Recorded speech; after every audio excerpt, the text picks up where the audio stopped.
Tretji ponedeljek v mesecu je, 15. marca smo in ura kaže 7:30 zvečer, torej je pred nami nova frekvenca in sicer tretja izdaja v tem letu. Do poletja sledi še en večer, sicer pa smo se letos že družili z dvema kitaristoma, Janijem Modrom, ki bi ga morali gostiti že marca prejšnje leto, in pa Mihaelom Hrustljem.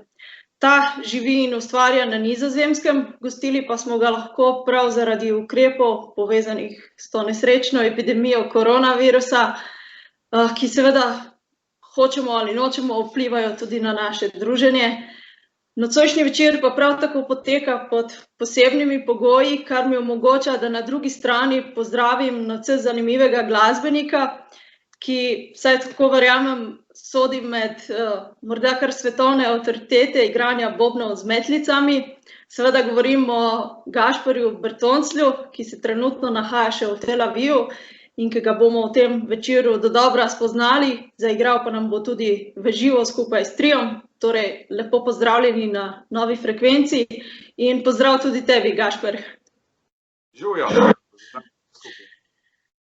Glede na to, v bistvu ni pomembno, v kakšnem okolju odraščamo, ampak vsi se prej ali slej srečamo tudi z izrazom ameriške sanje. Nekako se mi zdi, da so se te vsaj tebi uresničile.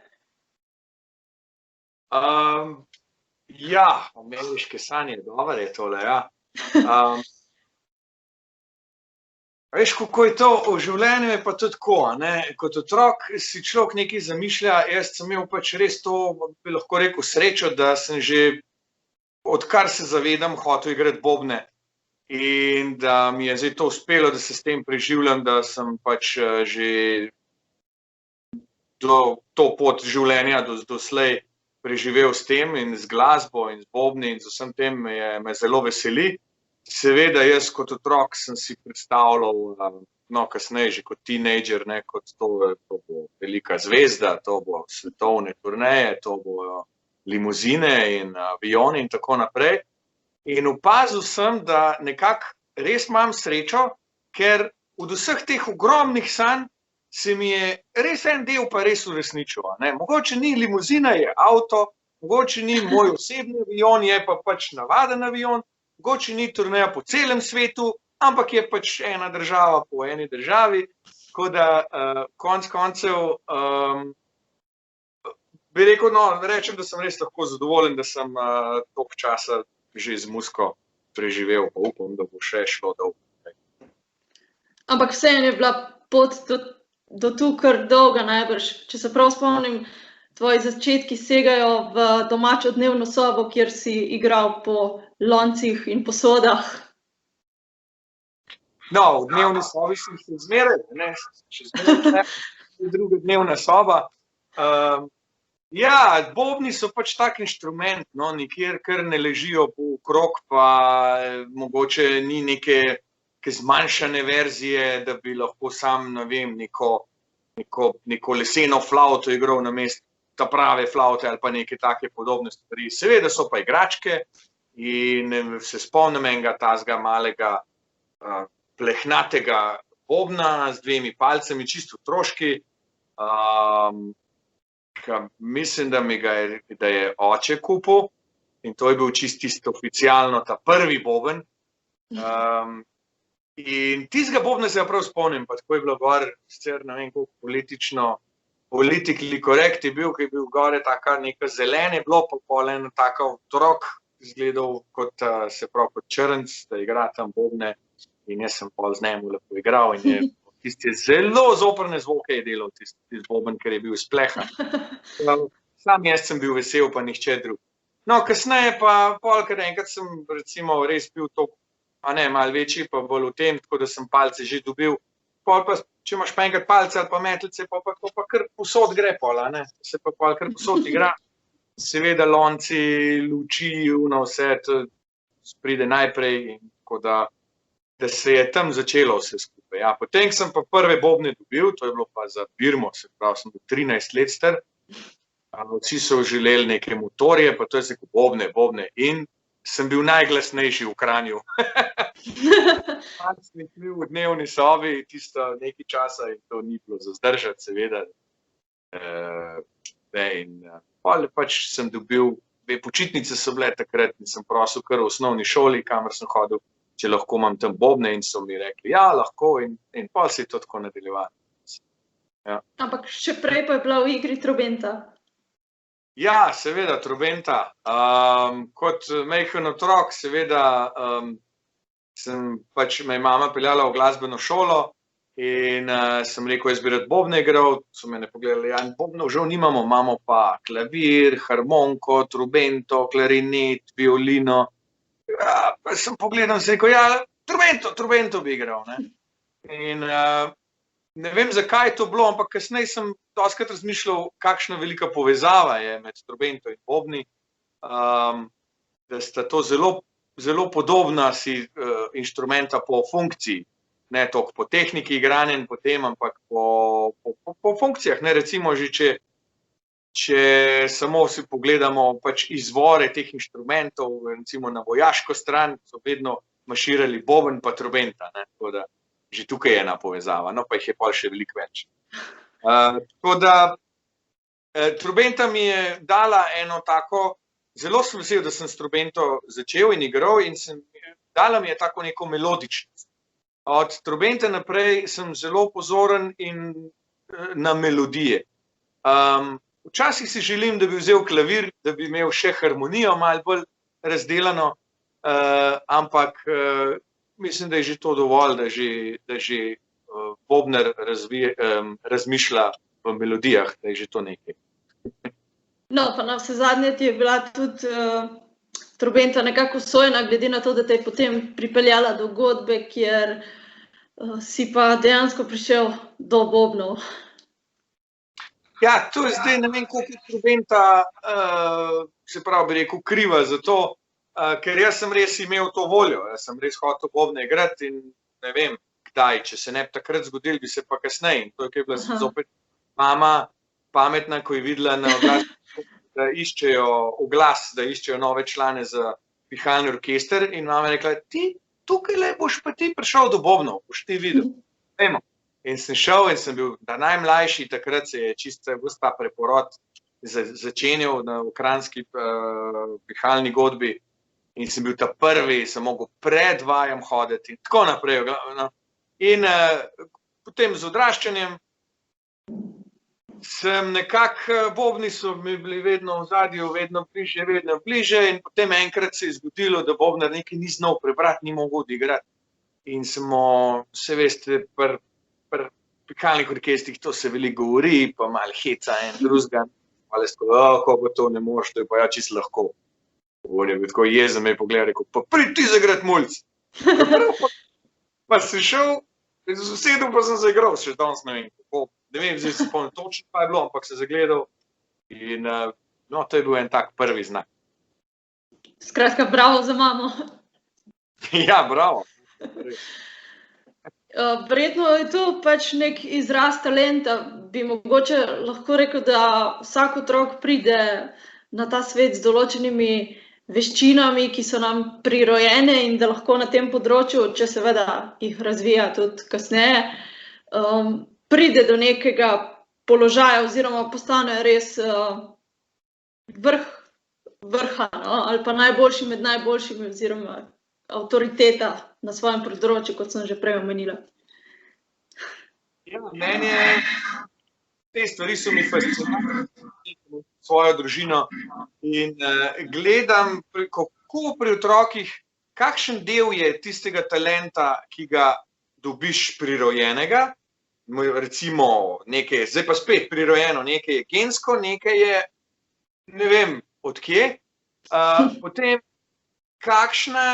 in potem pa druga stran, koliko tega talenta, ko ga dobiš, ga lahko razdelaš, se pravi, ga moraš, sam talent sam po sebi ni dovolj.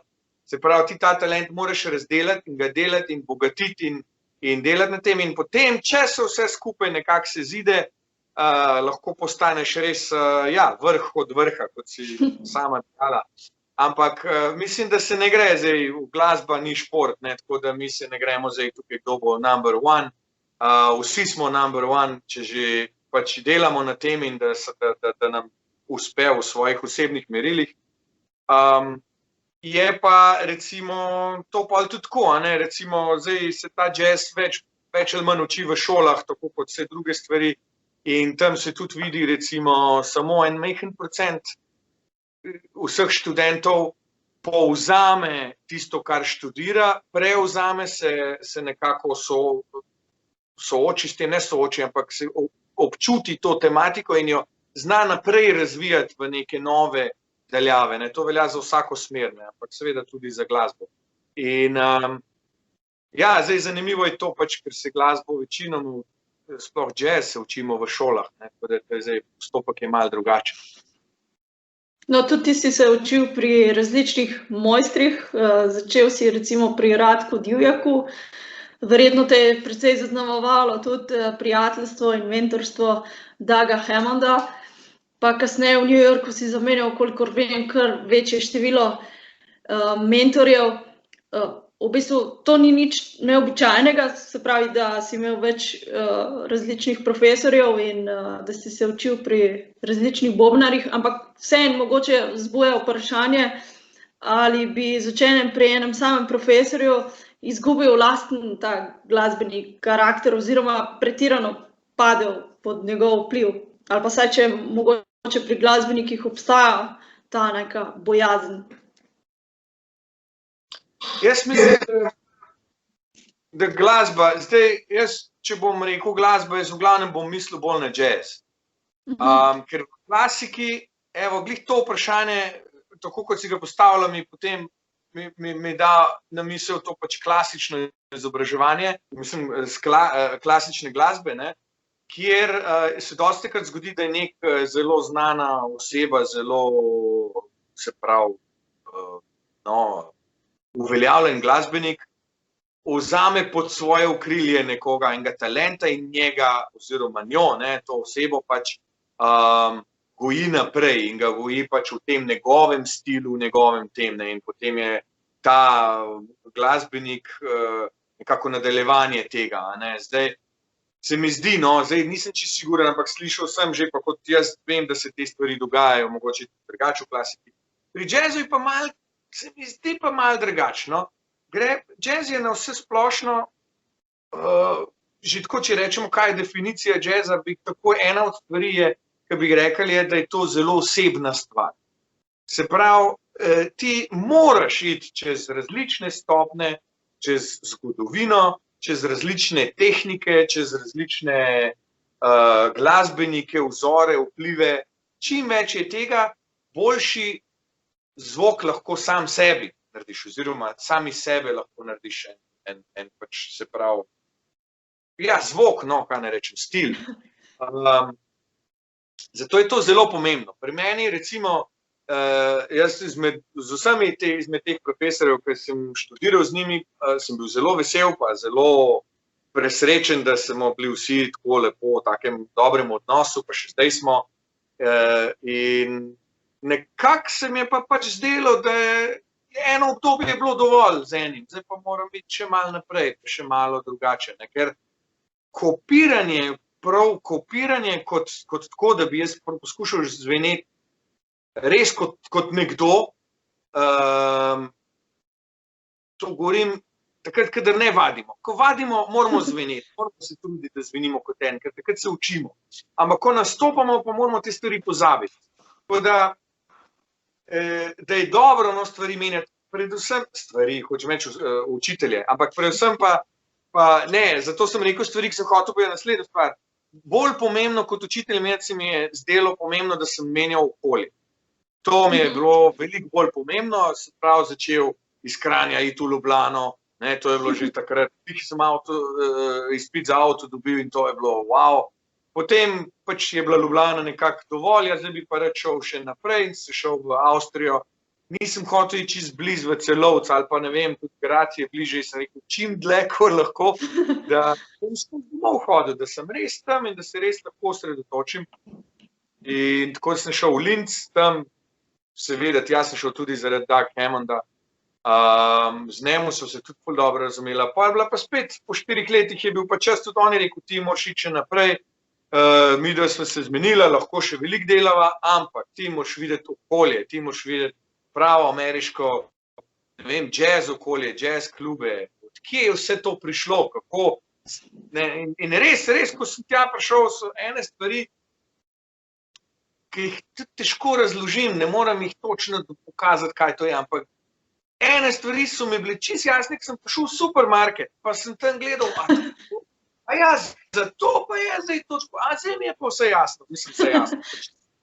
Ja, res, no, ene stvari so bile čisto tabu, tako, ki jih gledaš po televiziji, pa to, pa prideš tja, pa vidiš, to je del vsakdanjega, tako da je zelo pomembno, on tako rekel, sploh v teh, recimo, ko si 20 let, ko si pripravljen, čim več informacij vase sprejemati, čim več informacij z vseh strani, z vseh, nič ne bo narobe, nič, jaz recimo, ko sem prišel v Ameriko delati po diplomski študiji, smo imeli izredno veliko klasičnega izobraževanja, sem imel tam ene predmete, jaz se spomnim eno semester ali pa še več, no ne vem, zdaj ko.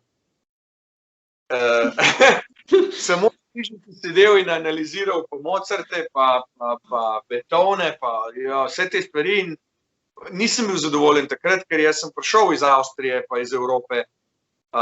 Jaz sem hotel ameriško glasbo, ameriško glasbo študirati, kar tudi sem jo izven šole, seveda, skozi.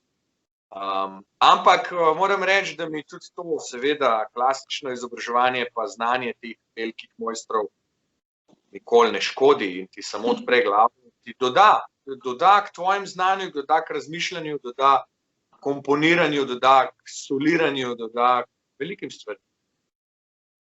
Dodajo tudi knjige, vidim, da imaš za sabo kar lepo zbirko. Knjige tudi dodajo, to so v glavnem, zbirka, umetniška zbirka, predvsem zbirka moje boljše polovice. Tukaj smo v dnevni, tak neki, bi rekel temu, bralni kotiček in zato sem se tudi odločil, da se najbolj tle usedem. Drugače pa v takem času smo, korona je, vsi smo skozi doma, vse je pač družina, vse stanovanje je napasano, bobni so tam v enem kotu, trenutno nimam enega prostora, kjer bi imel pač prostor za vaje, tako da kar doma. A z metlicem se da se, če potih vadiš, nobenega. O tem boš tudi še kasneje bova spregovorila o metlicah, pa o knjigi, ki je že lani izšla, pa jo zdaj tudi pripravljaš v slovenski izdaji.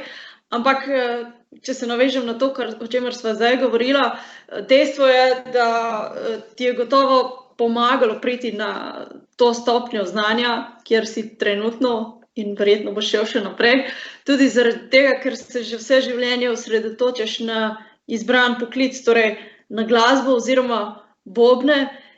Kdaj točno, že prej si omenil, ampak a je bil kakšen tak trenutek, ko si pa res vedel, da želiš v življenju početi samo to?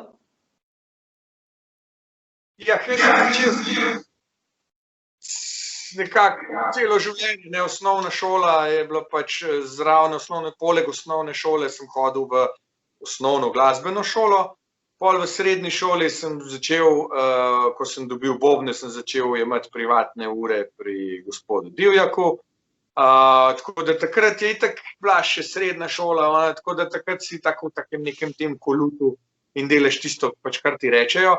No, potem je pa bila tista odločitev, bom zdaj se vpisal na univerzo nekje v Sloveniji, ali bom šel pač res v šolo v Avstrijo. In jaz sem rekel, jaz grem kar v Avstrijo, jaz bom šel.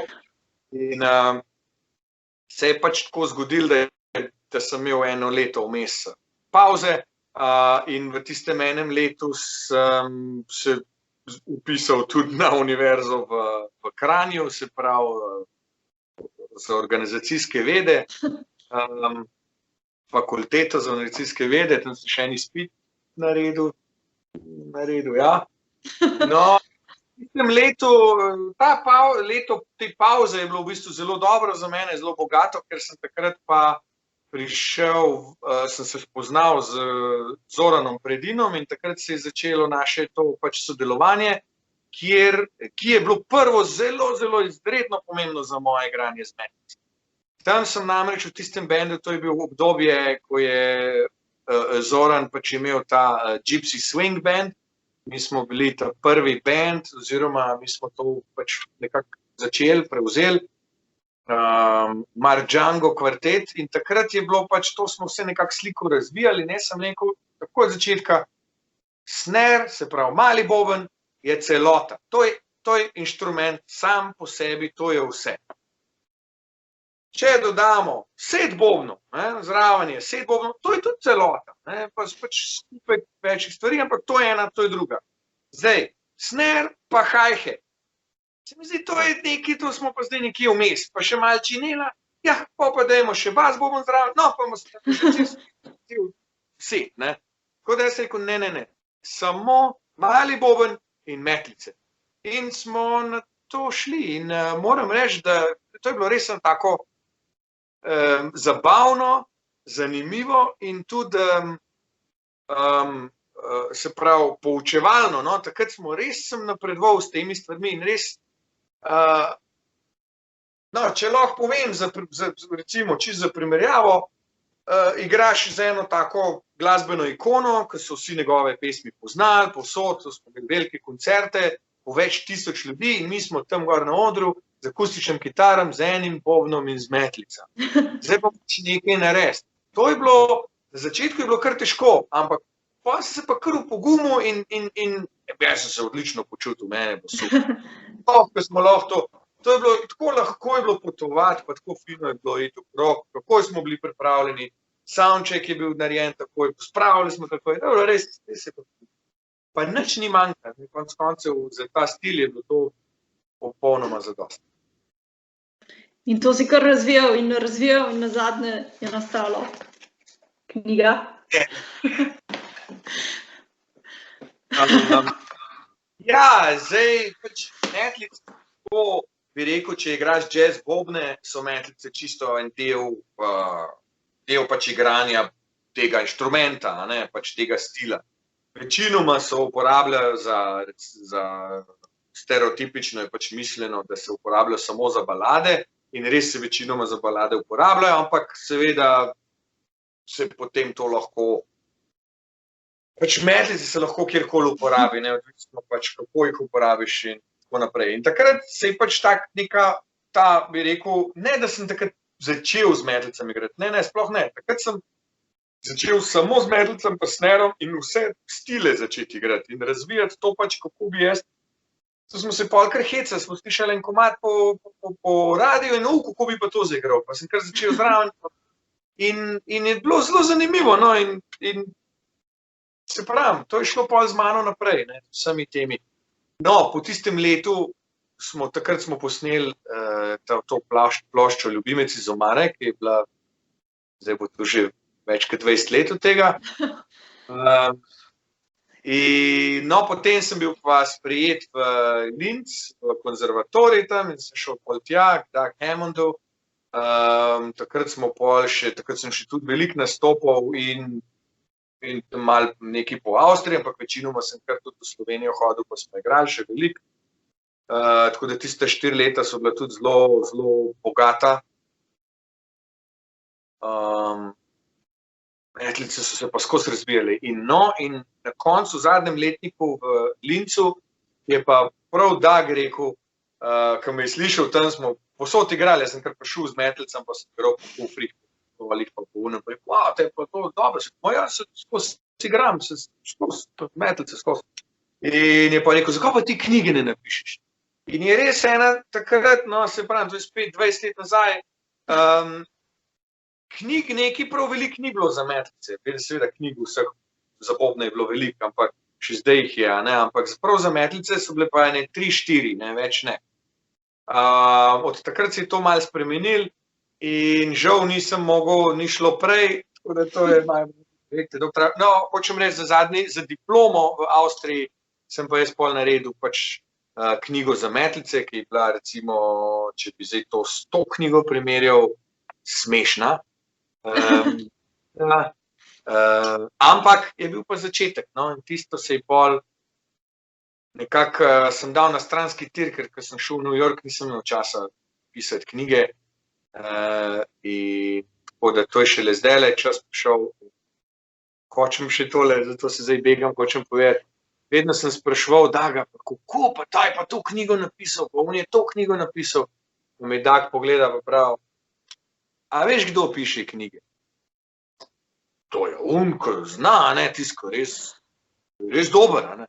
Ne, on, ko ima cajt, tisk, ki ni zaseden skozi, ponavadi, če je doma, nima kaj drugega delati, pa napiše knjigo. No, in to se zdaj, ko sem se v Izrael preselil, sem imel na začetku malo več časa in sem enostavno rekel, zdajle je pa moj moment, zdajle. No, ta moment se je malo raztegnil, ampak sem vesel.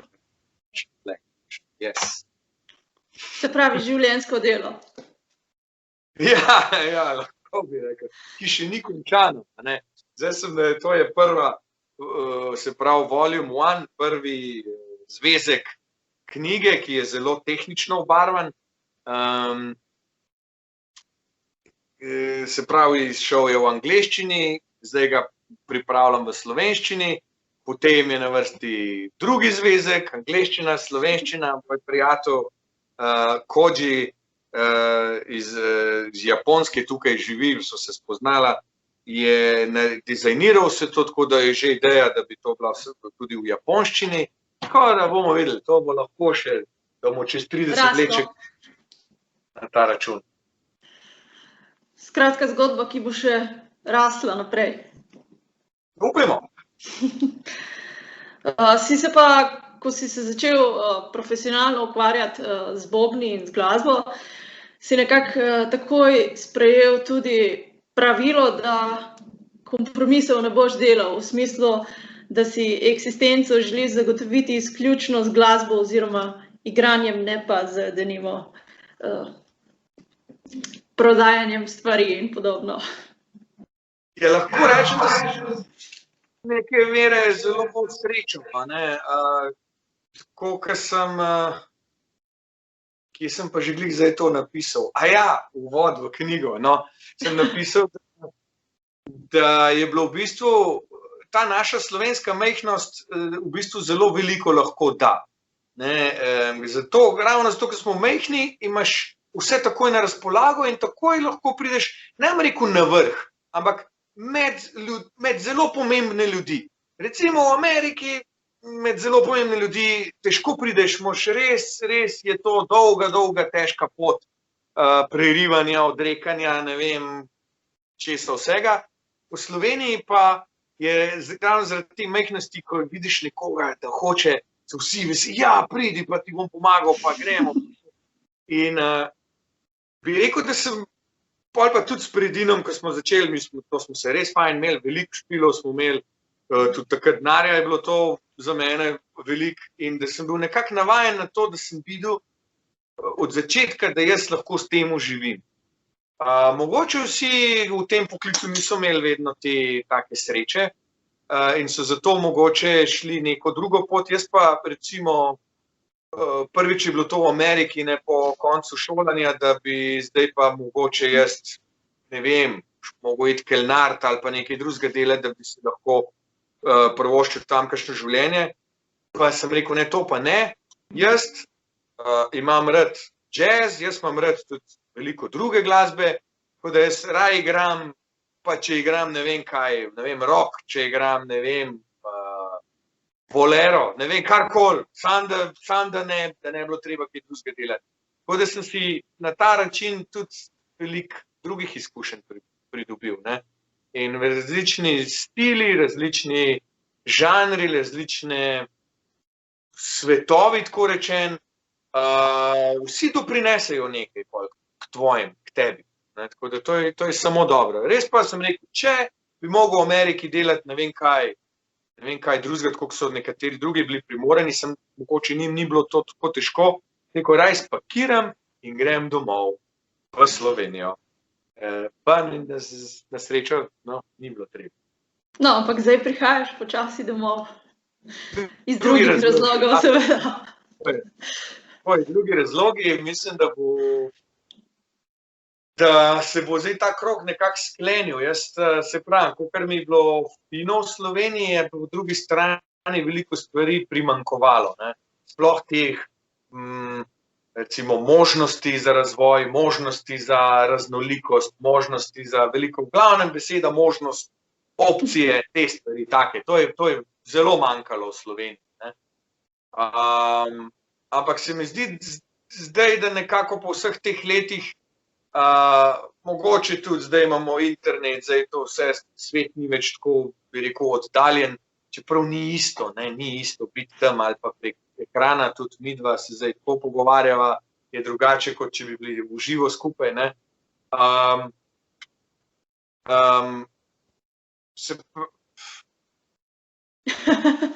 Malo sem se zdaj, ne vem, kaj sem hotel povedati. Da svet ni več tako majhen, no, pa če ti se ne spomniš svojega govora, pa da jaz ne. Kaj? Da se vračam nazaj, to se pa. Ja, v vseh teh letih se mi zdi, da nekako potem po potovanjih, pa potem, da lahko krog sklenjen in pridem nazaj v Slovenijo, kjer mislim, da zdaj v teh letih, po vseh teh izkušnjah mi te možnosti pa opcije ne bodo več manjkale, ne bom jih več toliko pogrešal. Nekako imam tudi, poznam, zdaj pač toliko ljudi sem spoznal tudi po celi Evropi, pa po vseh teh krajih, tako da se lahko povežemo, lahko delamo mednarodne projekte, vse te stvari, samo če ne bo virusa. Tako da Slovenija je geografsko odlično pozicionirana, varna država, fino, a ne, veliko stvari, zdaj tudi, ko imam družino, stvari gledam z enega drugega kota, ni se samo o meni. Po drugi strani bi pa rad tudi svojim otrokom pokazal, kje sem jaz živel, oziroma dal ta način, možnost takega načina življenja. Ker, no, mogoče, ker mu ni jasno, ampak ko sem jaz gledal od majhne otroke, recimo s vrtcem, ko so jih vozili po New Yorku, po tistih ulicah, to pa ni šans, da moj otrok takole to preživlja. To je za mene je to groza, ne. Kakšne druge, ki so pa tako žgor živeli, je pa to normalno. Ja. Ampak zdaj ste v Tel Avivu, v Izraelu, kjer je scena dosti precej povezana z Ameriko, tudi kolikor se spomnim, kar so se že prej pogovarjala, je džezovska glasba precej tradicionalno naravnana, čeprav je odprta tudi do modernejših žanrov. Te mogoče to malce skrbi za Slovenijo, glede na to, da mi nismo tako zelo tradicionalni. Zdaj, moramo biti malo bolj natančna, po mojem, ne. Izraelska scena ni, bi rekel, je kar velika, pa gre v vse smeri, tako kot cel Izrael. Izrael je država, čigar prebivalci prihajajo z celega sveta, ne. Je dokaj mlada država, ne, Slovenija, ampak je tukaj ena mešanica res velikih, bogatih kultur. Tako da glasba je zelo bogata, zelo raznolika. Če pa pogledamo džez,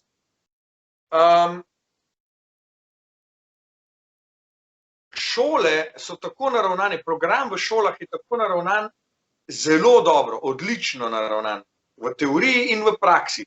V teoriji v tem, da ko se ti učiš, se pravi, da če hočeš ti biti modern, moraš ti zgodovino poznati. V tem smislu, ne. Ne moreš pač, to se mi zdi, da v Evropi dostikrat to primanjkuje, da pač nekdo bi rad bil modern in bi kar začne z modernim in bom kar takoj modern, ker sem pač, evo, živim danes in sem modern. In, ne. Jaz se s tem pogledom ne strinjam, ker tudi če živiš danes, je prav, pa gledaš vnaprej, je vse prav, vse štima, ampak bi rekel, nisi pa ti od včeraj, ne. Se je ta izraz. Tako da je treba poznati, kako si ti do danes sem prišel, čeprav ne ti osebno, ne, ampak in v šolah se tu res učijo, res bebop, res, seveda ne v vseh šolah, imamo več šol tukaj, več različnih šol. Meni se zdita dve najbolj pomembni, ampak to sta že konzervatorija, že višji nivo, Ena je povezana, Striker je povezan z New Schoolom v Ameriki, v New Yorku, tale Rimon šola je pa povezana z Berkeleyjem. Tako da oni, kar Berkeley pa New School pridete sem enkrat na leto in delajo učenci tu audicije in potem gre naprej. Se pravi, ta je res globoka povezava z Ameriko. Potem v osnovnih šolah imajo glasbene oddelke. Tako da se mi zdi, da šole so tukaj malo drugače naravnane kot v Sloveniji, mogoče malo tako na ameriški sistem, kjer ti lahko hodiš v osnovno šolo, ampak se zraven delaš glasbeni oddelek. Se pravi, več tvoj poudarek bolj na glasbo, ali pa na šport, ali pa na, ne vem, na kaj še. Tako da se res učijo tega. Imaš pa seveda šole za rock, pa šole za seveda imaš tudi druge stvari. Se pravi, potem, če nadaljujemo pač to šolanje, potem priješ do glasbene scene, se pravi do jazz klubov. Seveda spet je klubi so raznolike glasbe. Jaz sem bolj v tem ameriškem tradicionalnem in tega je kar veliko tukaj, bi rekel, procentualno gledano, in tudi me veseli, da obstaja res en klub, ki izključno take vrste glasbo promovira, in to pred koronavirusom so imeli po 2 koncerta na dan, vsak dan v teden.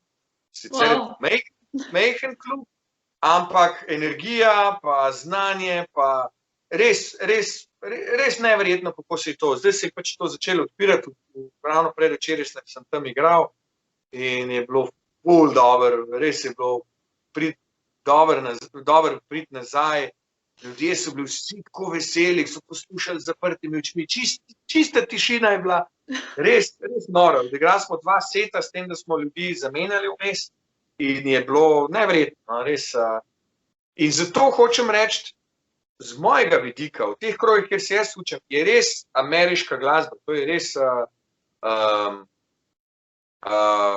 pač nekaj posebnega tle. Še bolj posebno se mi pa zdi pač ta stvar, da je izraelska scena oziroma izraelski glasbeniki so uspeli narediti oziroma to izraelsko sceno, jazz sceno nekako postaviti ob bok recimo Italijanom, Francozom, seveda Američanom tudi, ki vsi imajo neki italijanski jazz, v temu se govori, pa francoski, pa Nemci imajo to.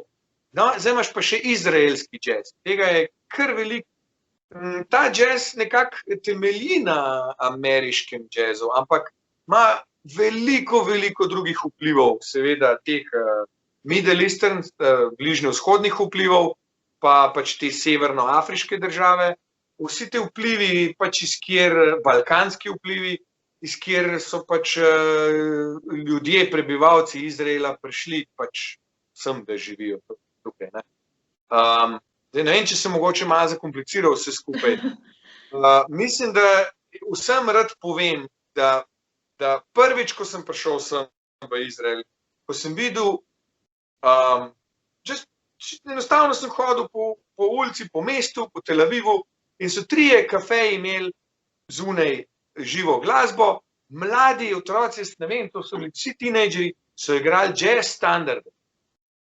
Mene je bilo to mene je bilo to, wow, pa kje smo pa, to še v Ameriki ne slišiš.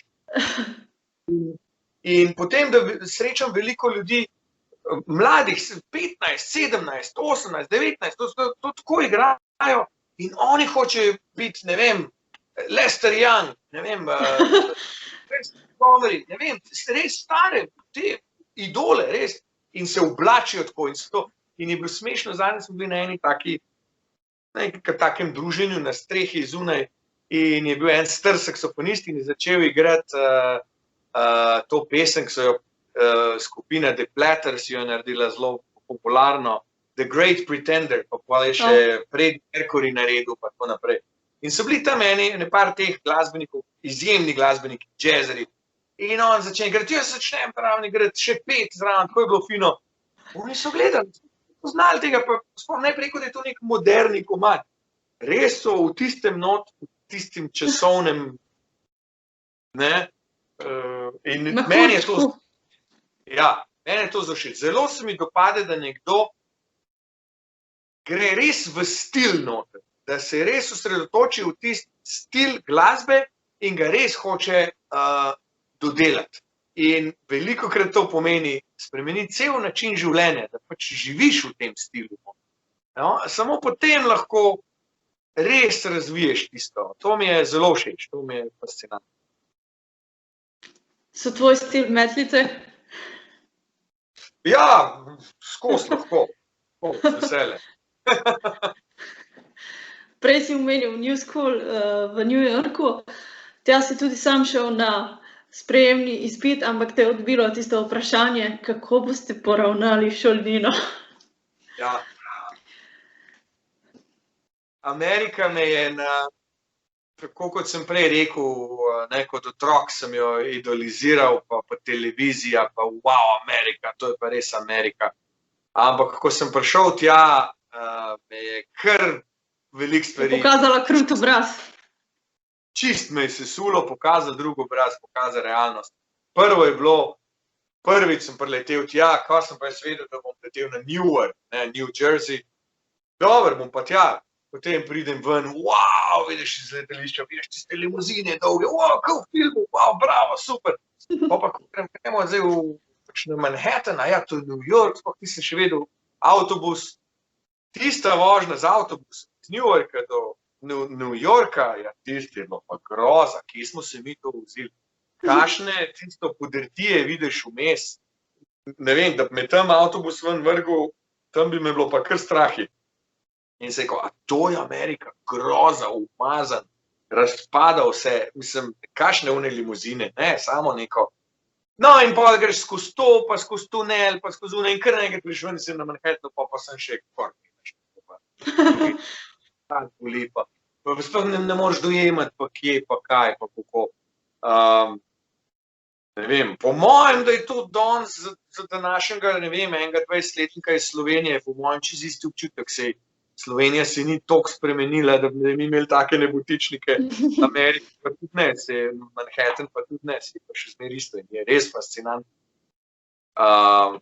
Ampak pol tudi videti, recimo, tam zgoraj vidiš tisti blišč in vse, wow, kako je lepo. Pa dol pogledaš, pa vidiš, da ja. Ni tako lepo. Ja, nekam pa morajo slabe stvari tudi padeti dol, ne. Pa se s Subwayjem voziš, pogledaš vse raznolike vrste ljudi, bi rekel, pa ne mislim zdaj po rasah, mislim po eni zmatrani, eni veseli, eni vidiš, kako grejo delati, eni grejo zdaj tja, taki občutki, taki mešani, wow, kam pa zdaj to, kaj pa en je zadovoljen, en vidiš, da je bogi reveš, kaj pa je s tem zdaj. To je bilo. Zelo intenzivno. Ja. Priporočam vsakmu, to more, ne vem, to se ti nekako, glava se ti takrat, ko to razmišljaš. Zdaj, če greš malo na obisk, to malo vidiš, ampak ni čist, ne. To moraš, če pa tam živiš nekaj cajta, živi pa ni treba dolg, že sam da rečeš, zdaj tle živim. Se ti pa v glavo malo drugač naredijo pogledi in ne vem, pol razmišljaš, kaj pa če bi jaz bil tle 20 let, kaj pa če bi jaz to, kaj pa če, bom jaz tudi takole zmatrana, bom jaz tudi... Ja, res, to je zanimivo, no, zelo zanimivo. Priporočam vsako. Mogoče je to zato, ker New York predstavlja sploh glasbenikom nekako zadnjo postajo na poti do uspeha in mogoče številni menijo, da če jim tam ne uspe, potem jim v življenju pač ni uspelo. Ja, to smo pa tam zdaj. Jaz ne vem, če je še kater poklic tako neusmiljen sam do sebe, kakor smo glasbeniki, sploh pa jazz glasbeniki, neusmiljeni sami do sebe. Nikoli nismo dobri, nikoli ni nič dober, čist smo za nič, nikoli nisem dosti vadil, zakaj nisem še pa... Zakaj, olej, kako pa on ima špil, kako pa jaz zdaj nisem to dobil, ta je zdaj založba, pa zdaj sem pa tam dobil, ne, pa je cel svet se podre. Mi smo res smo neusmiljeni sami v sebi in to do konca, do zadnjega dneva in po eni strani je to prav, to so vsi naši predniki, vsi tisti idoli, kateri idoliziramo, za katere imamo za bogove, Oni niso bili, večinoma njih niso bili zadovoljni sami sabo, ker so stremeli še k boljšem, pa še k boljšem. In samo tako postaneš še boljši. Sam pri sebi, sam zase nisi nikoli dovolj dober. Zdaj, ta pesem, seveda vsi jo imamo radi, New York, New York, if I can make it there, I can make it anywhere. In to je res, boljše je, da obrneš to pač v to smer, da če mi bo tam uspelo, mi bo posod uspelo, kot pa, če mi pa tam na uspel, bo pa res. To ne smeš biti tako negativna. Ne? Zdaj, kaj pa to pomeni spet v New Yorku? Jaz ne vem, seveda spet tiste moje sanje so bile tako velike, doživljam jih pa nekaj malega. In zdaj lahko rečem, da sem sanjal, da bomo v New Yorku, pa Madison Square Garden bo tam, to bo moja dnevna soba, ne? Pa ne vem, pa po hotelih pa to. Ne? Po drugi strani pa rečem, pa sej je bil uspeh, da sem jaz lahko tam skoraj 10 let živel. Dobar, 2 leti je bilo šolanja, kjer sem imel štipendijo pač iz strani Slovenije, pa tako naprej, kar se vedno zahvaljujem. Ampak pol mi je pa uspelo preživeti tam samo z glasbo. Tako da to je zelo velik uspeh, če tako pogledaš. Je pa seveda pisno, kako si vsak si svoje poglede naredi, vsak ima svoje stvari v glavu. Tako da jaz, pa še nekaj bi te popravil, ne bi rekel, da je New York zadnja postaja. New York je sigurno ena glavnih postaj, zdaj ali je to od začetka, ali je na koncu, ali je v sredi, ali kdaj, to je pa spet odvisno z vsega, kakor je. Jaz sigurno nisem videl New Yorka kot moja zadnja postaja, je bila pa sigurno ena najbolj pomembnih. Ne? Pa ne smemo biti tako kritični, pa tako strogi do samega sebe, da če pa zdaj nisem nastopil res v Madison Square Gardenu, da zdaj mi pa nič ni ratal. Mogoče pa še pridem. Ja, vse ne vem. Ja. Si pa v Ameriko sicer prepotoval kar po dolgem in počez in doživel številne dogodivščine, verjetno si spoznal tako blišč kot bedo Amerike. Ja, spet, cel moje življenje je tisto, kako bom, kakšne turneje pa to. No, veliko potovanja, da bi jaz z mojega vidika rekel, da je bilo veliko potovanja, to ni bilo. Večinoma sem bil v New Yorku. Sem pa imel možnosti potovati kar nekaj turnej, kjer smo pač skozi te njihove states, ne vem, za države, Združene države, seveda države,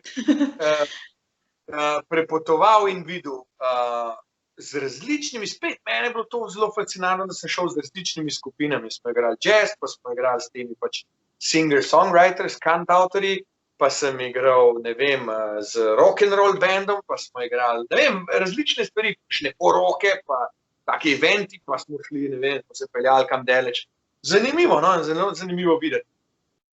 Ena izredna izkušnja je bila, da me je povabil en pač ta kantautor, ki je živel v Hollywoodu, v Los Angelesu, da naj pridem k njemu, pa bova midva malo igrala, takrat sem jaz metlice, pa snare, pa to, čipofonem. Ja, da bom midva kar duo malo igrala, pa bova videla, pa če mi bo všeč, je rekel, pa greva v Las Vegas, v Hilton hotel, pa bova tam na en event je bil, pa bova tam nastopila. Hilton hotel, pa tam je Elvis, ne vem koliko let igral, to pa je jaz tam igral, kaj Elvis igral, nevredno. No, in sem rekel, dobro, lepo, bo. Sem prišel tja na letališče v Los Angelesu, bom pa sploh vedel, če iz njega sicer sem se kam spomnil, ker sem pa že v New Yorku malo igrala. Pa kako pa kakšen avto bo pride, Ford Mustang, ta star, fini, tak, super avto pride noter, to, če pa to ni, ne, to je uspeh, pridem, on mi pride z Mustangom iskat, to je že življenje, ne, kam greva? Ja, točno tam podun znak Hollywood, tole gor je bil, on ima tle bajto. Ja, super, ne? Začneva igrati, tam, igrala sva, hodila tam po nekih zabavah, same videti te Los Angeleske zabave. Fino videti, pogrešam, pa ne, jaz nisem tak tip, pa ni bilo. Pogovori, to je vsak, zdaj, če sem lahko že, zdaj sem že kar bolj prosto govorim, no, že cel cajt, ampak vsak drug se mi je zdel, da hoče biti nek Tom Cruise, pa mi razlaga, I want this, I can do this, I. pogovarjati, ne, o nekem, ne treba samo o tebi govoriti. Tako da to mi je bilo malo. No, in skratka smo se pol odločili, da zadeve štimajo, midva so se lepo ujela in smo šli in smo igrali v Hilton hotelu v Las Vegas. Noro. Noro. Ena varianta, no, to je bila zadnja turneja, ki sem imel, preden sem prišel iz Amerike, je bil pa cel krog 2 meseca oziroma mesec pa pol meseca smo šli posebej, pa še mesec pa pol, tako da se skupaj bilo 2 meseca in smo naredili cel krog po Ameriki. To je bilo neverjetno. Res, koliko sem takrat videl, meni je bilo to, pa ljudi občutil njihova, koliko so Amerikanci bili prijazni, pa dobri, jaz to ne bom nikoli pozabil. Prej, ko vidiš New York, to je en del Amerike in to ni tipična Amerika. Pa greš po celi Ameriki, je pa zelo, zelo zanimivo. Spet priporočam. Kaj pa mogoče kakšna zelo negativna izkušnja, lahko še kaj takega deliš z nami? Ja, negativno, recimo, dokaj neugodno mi je bilo, ker sem dosti na začetku dobil špil v Harlemu, na 125. ulici, prav v centru Harlema, to z enim Italijanom, Luka, kitarist, ki je bil pol manjši od mene, tako da to smešno zgodilo. Z bobnim s kitaro, pa sami črnci so bili tam, res tam in ful dobro, meni všeč. Mi smo se res učili tistega gospla in smo igrala s tem Jimmy the Preacher Robbins, ta je bil res, on je igral organ pa pev, s tem, da je igral basen na nogah, prav organ, in to je bil res gospel on ta prav, in on je bil tako neusmiljen, to je bilo tako težko z njemu, to nas je žalil, to nas je, ne vem, to je bilo res ta prava ona šola. Ne sem tih bod pa delaj, tako kot je delal teče, tišina pa nauč se in to še ni bila.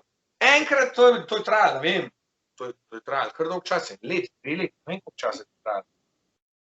No, enkrat je bil pa slab dan, pa nekih turistov, ki bi jih mogli pripeljati, ni bilo in tam in on je pil tisti viski in je bil malo, ga je že preveč popil in na kar je dal pištolo ven, takole gor na pult, pa sem sam pogledal, se rekel, no, hvala, lepa, zdaj pa pa mi ni treba nič plačati, pa nič, vse v redu, če v njih ni v redu, pa in se mejte, adijo, takrat pa kisne, pa mi stisnili, takrat sem rekel, zdaj pa boljš, da sigurno je bila to ena stava, potem, ne vem, zelo slabi momenti so bili, recimo srednji oči biti na Subwayu, pa te prime na to leto, pa nimaš kam.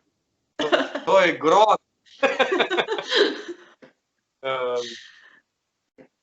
Ne vem, drugega. Zelo pestre izkušnje. Ja, drugače živeti na samem je pa na svoje v tuji državi daleč, je pa pač tako ima svoje neke strahove sam po sebi, zato je prav, da sem šel to takrat, ko sem bil še v 20-ih, ker zdaj bi čisto drugače gledal, zdaj ne bi bil tako pogumen več, kakor sem bil takrat. In vedno je ti strah, da se ti v kaj zgodil, da te noben ne bom najdel, da te, ne vem, ne boš imel denarja, ne vem. To so zmeraj te strahove, ampak ne vem, to je bilo pač vse to isto, ne vem, no, do neke mere je podobno, ko greš iz Kranja v Ljubljano, no, ne vem. Ja, je, no, za marsikaj je. Ja, mikromigracija ali migracija. Ja, ni lahko, ne, zdaj seveda, ko pa veš, da si pa še bolj daleč, pa kaj pa vem, mogoče treba je biti previden, pa mogoče ne toliko razmišljati. Si danes še vedno tako žanrsko odprt, kot si bil nekoč? Ja, sem žanrsko odprt, ampak vedno bolj mi pomenijo finese v določenem stilu. Vedno bolj mi, to spet izhaja iz teh pač, da se jazz pa glasbe učimo v šolah, kjer je nek učni program, pa moraš znati pa bossa nova, pa uno, pa ne vem, swing, pa zdaj bomo pa moderno, pa uno, pa tretjo. In potem, ko slišiš nekega glasbenika, ki je izredno dober, talentiran, izšolan in nekako vse te stile nekako pomeša noter v recimo nek blues, ki bi lahko bil čisto enostavno en tak, ne vem, blues.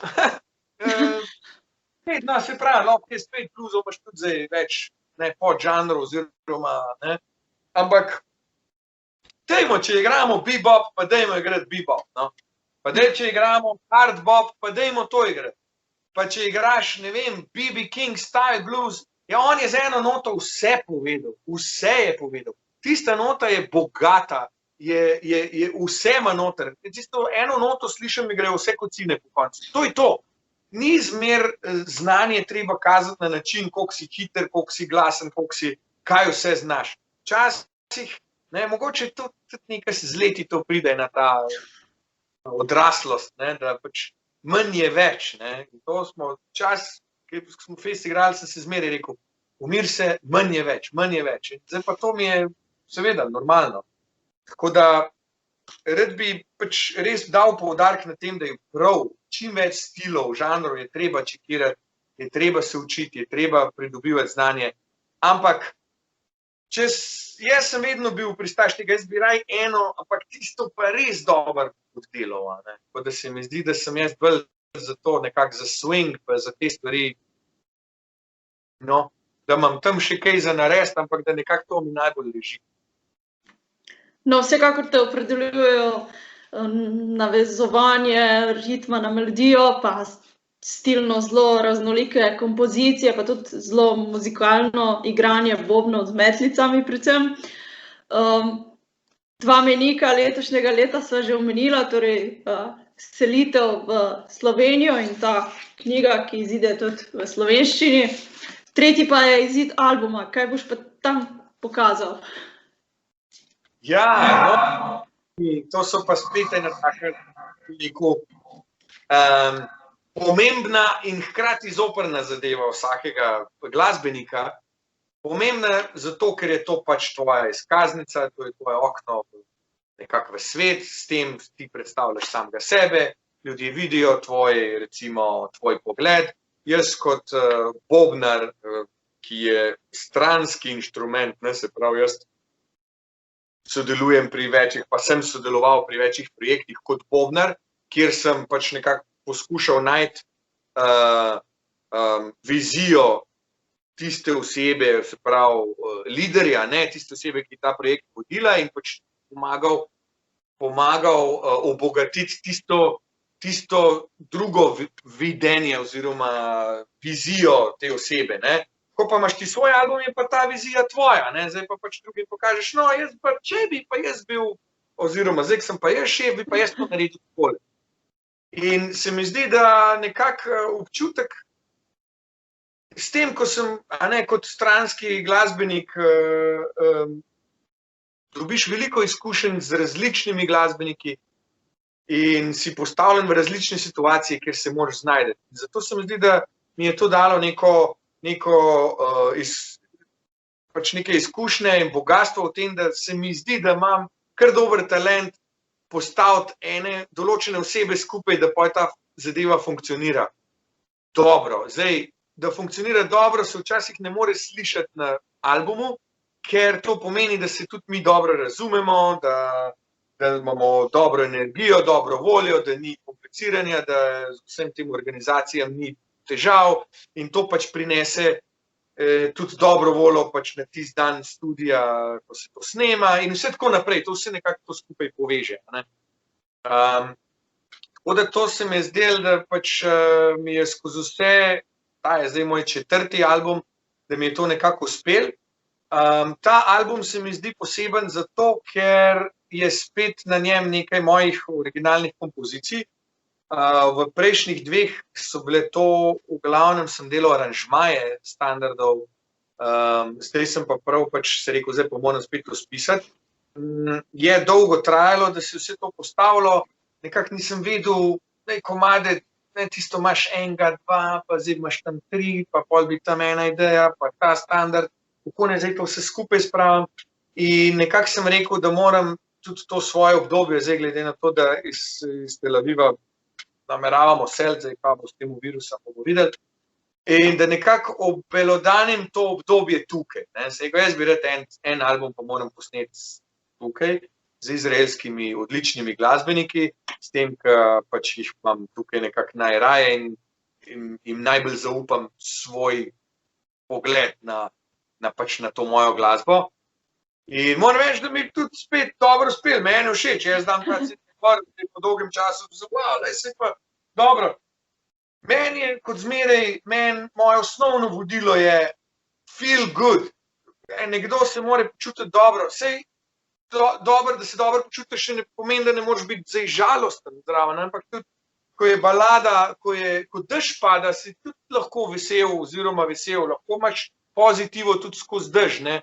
Pa ko je sonce, si tudi lahko malo, ne, žalosten ali pa tako pač različni občutki, ampak na koncu jaz rad tudi sam primem CD, no zdaj že dolgo nisem CD, oziroma album nastavim in ga rad poslušam celega in imam rad, da ni predolg, da ni preveč teženja, da se stvari ne ponavljajo, da ni neka matematika sama, da ni, ne vem, da je pač raznolikost, da je, ne, in na te stvari sem pozoren in mislim, da mi bo tole zdaj, da mi je kar dobro ratalo. Edina ena stvar je še izdati ga je treba. To se pa ustavi. Ja, malo se vleče tale virus, nam je prekrižal veliko stvari, ne samo meni, vsem celemu svetu. Ne rabimo o tem govoriti, po mojem. Spremljaš tudi slovenske glasbenike, bi mogoče koga izpostavil kot morda nekoga, s katerim bi zdaj, ko se vrneš v Slovenijo, želel igrati? Ja, seveda. V vseh teh letih jaz nimam občutka, kot da mene v Sloveniji ni bilo. Jaz sem vedno v Sloveniji, vseh projekt, ne vseh, ampak vedno neke projekte, festivale skozi, tako da jaz sem v bistvu tam doma. V tem smeru, tako da poznam malo scene tam mlajših, mogoče manj, mlade ljudi manj, ker ko smo nehali voditi te jam sessione pri Gaju, tudi tam smo se spoznali, kar pa tega ni, se pa malo manj mladine spozna. Veliko imam tudi naveze s Slovenci, ki so tudi šli po svetu, z njimi se mogoče tudi na nek drug način ujamemo. Zelo me veselijo pač tudi, da so zdaj nekateri tudi domov prišli, tudi nazaj, tudi zaradi virusa.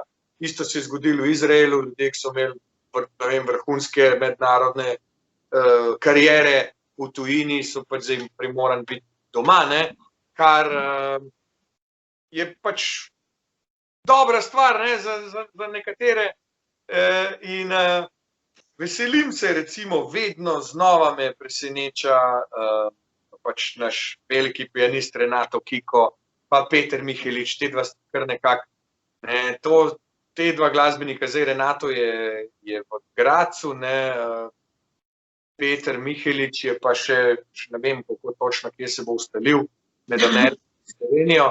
Tako da upam, da zdaj, upam, da bomo enkrat vsi tam in da bomo lahko skupaj veliko sodelovali. Pa so pa tukaj te pač moji prijatelji, vrstniki, Lenart Krečič, Nikola Matošič, Jure Pukl, Igor Bezget. Mislim, se zdaj škoda, ker bom sigurno, kjer ga pozabil. Vse pogrešam, vse komaj čakam, da pridem nazaj, da če ne igrati, pa že saj, da se družimo, pa da se kaj povemo. Tako da to me res veseli. Hvala za ta pogovor. Mislim, da sva bila precej izčrpna in tudi široka, kar se tematike tiče. Jaz bi se lahko pogovarjala še vsaj 1 uro, ampak da ne bova predolga, pa glede na to, da naju čaka še glasba. Zdi se mi, da pač zate vsekakor velja misel Brendana Jonesa, vadim z glavo, igram s srcem. Wow, ja. Veš, kaj bi pa rad še povedal v tem projektu, zdaj to, kar bomo slišali, ne? Ta projekt, omenila sva moj glavni projekt, ki je pač ta moj CD, se pravi, to je moja skupina, moja grupa, kjer predstavljamo moje kompozicije in mene pač na bobnih. Potem imam pa še en projekt, ki zadnja leta ga poskušam čim bolj uveljavljati in smo že imeli lansko leto, 1 let nazaj, januarja smo imeli, se pravi, prvi koncert v Sloveniji, v Ravnah na Koroškem. In super je izpadlo, res super, in smo videli, da je ta projekt ima tudi zelo veliko možnost razvoja in dodelave, in ta projekt se imenuje Drum and Flute Osmosis.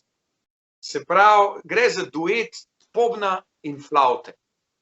V tem projektu zdaj veliko govorijo. Nekako Doug Hammond je tukaj seveda zopet idejni vodja, ker on je napisal neke pesmi za flavto in je rekel, če imaš tam flavtista, si poveš, da imam, pa dajte to vidva igrati, duo, super, jaz bom metlice, bobne in se začela igrati. In sva razvila ta projekt, se imava neke stvari na YouTubeu, pa tako, da se nas da najdeti po koncert tudi nekaj pesmi iz Ravanje gor. Ideja je pa v tem, da sva midva duo neka osnova, igrava nekaj, potem pa dodajava še razne inštrumente oziroma glasbenike in zaenkrat smo pač naredili trio z basom, potem kvartet še s klavirjem. Doug Hammond je bil takrat na koncertu tudi, on je pel zraven in recitiral svoje poezije. Zdaj v točno tem koncertu, ki pa zdajle prihaja, pred vaše ekrane, na vaše ekrane, je pa, se pravi, flautist Avihaj Ornoj, taki pač sestavlja ta duet. Pa meni nama se je pridružil še basist Guy Levi in za ta namen smo v bistvu odigrali 2 moji kompoziciji, ki bosta na novem albumu. Potem eno Avihajevo, pa 2 standarda, sem te pozabil. Ne vem, no tako nekako. Tako da hočem povedati, da je zdaj ta duo sem malo združil s svojim projektom, z mojo pač originalnimi kompozicijami, tako da nekako predstavljamo vse skupaj. Žal je bilo pa duet pa trio lažje narediti v teh danih okoliščinah z virusom, kot pa cel kvintet, kar sem si tudi želel. Ampak to še pride, sej bo. Ja, to še pride. Ja. Predlagam, da zdaj počasi se prepustimo glasbi. Hvala še enkrat za pogovor, pa da si bil moj gost končno po vseh teh letih. Pa upam, da se naslednjič ujameva v živo v Sloveniji, da boš že tu. Hvala pa tudi vsem vam, ki ste naju spremljali za malimi ekrani. Še en večer Nove frekvence sledi do poletja oziroma do poletnega premora in sicer bo 19. aprila z nami še en glasbenik, ki se nahaja v tujini. Gre za saksofonista Jana Kusa, ki je v New Yorku. Hvala torej, zdaj pa Gašper Bertoncelj in pa glasba, ki je pripravil za nas skupaj s triom. Hvala lepa.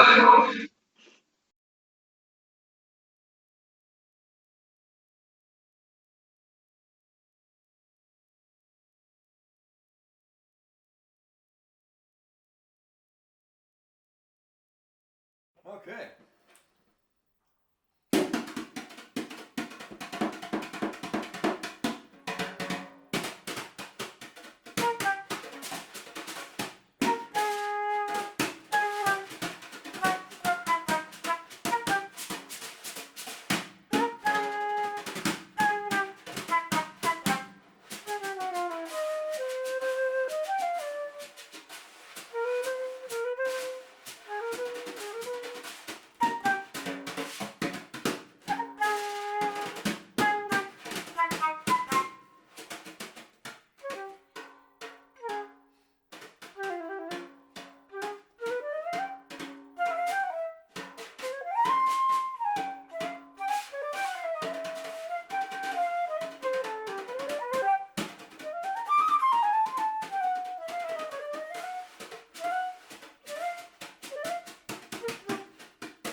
What's this? By Drum and Flute Osmosis. Avichai on my Hello. on flute, Gaspar Bertonzel on drum, and now special guest Guy Levy on double bass. Hey guys. Next song is an original by Avichai. It's called Thinking the Unthinkable.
Next song is my original from the new upcoming CD.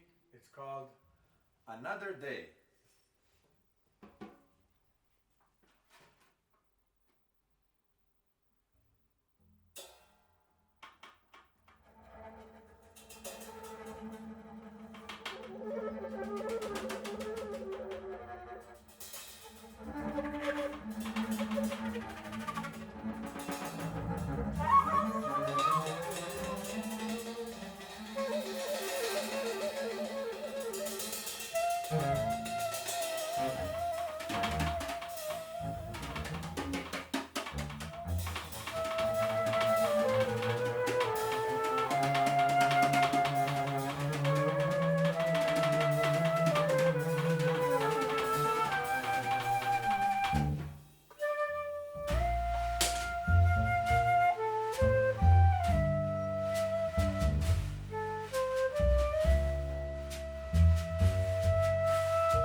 now play a nice standard called Ciora.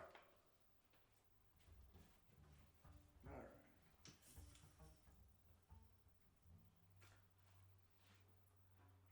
You start, guy. Okay. 1, 2.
Now let's play blues.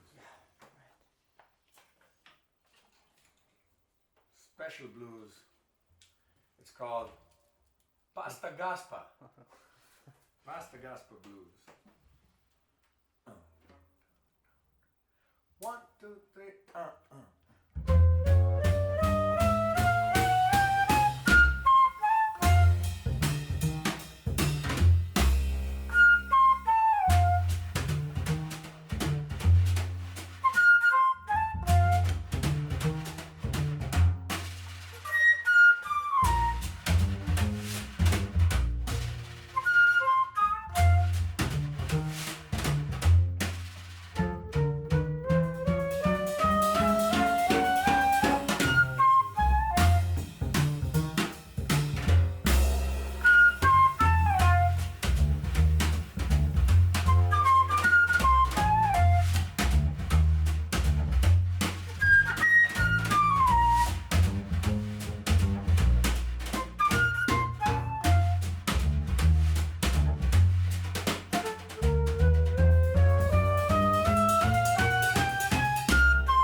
close it off with another standard.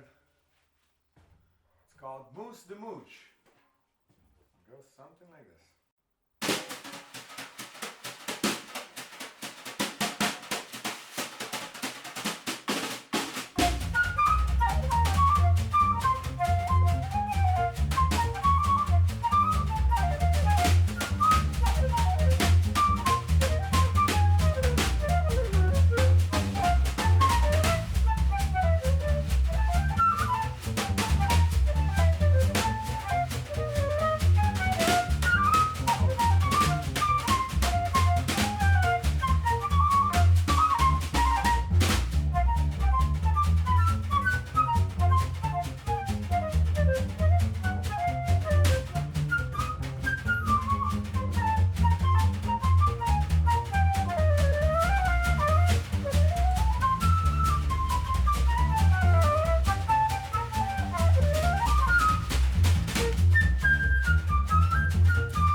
Avichai Ornoi flauta. Thank you. Yeah. Thank you very much. Guy Levy contrabass.